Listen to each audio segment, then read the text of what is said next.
ఈరోజు మీకు దమ్ముంటే నేను వస్తాను, రండి. రాజమండ్రి మెడికల్ కాలేజ్కి వస్తారా? విజయనగరం మెడికల్ కాలేజ్కి వస్తారా? నేను ఇన్ఛార్జ్గా ఉన్న మచిలీపట్నం మెడికల్ కాలేజ్కి వస్తారా? నంద్యాల మెడికల్ కాలేజ్కి వస్తారా?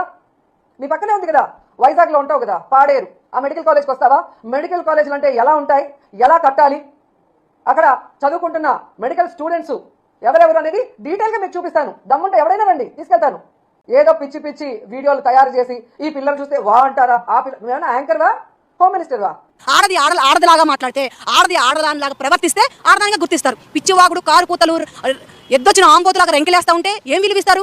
ఆడదాని ఒక్క ఆడదాని క్వాలిటీస్ అయినా రోజాలో ఉన్నాయా? ఒక ఆడదానిలాగా మాట్లాడుతుందా? ముఖ్యంగా మైకు దొరికితే చాలు ఒక ఆంబోతులాగా, గంగిరెద్దులాగా, ఒక గుర్రంలాగా పిచ్చి కూతలు, కారు కూతలు మాస్తుంటే ఒక బురదలో పడి డొల్లిన పందిలాగా వాగుతా ఉంది. అడవిలో నుంచి వచ్చావా? సమాజంలో బతకట్లా? నువ్వు ఒక నియోజకవర్గ ఎమ్మెల్యేగా ఏడ్చావు, ఆంధ్ర రాష్ట్రానికి మినిస్టర్గా ఏడ్చావు. ఆనాడు మరి ఈనాడు ఏమైపోయింది? ఆ హోదా కూడా నీ దగ్గర లేదా?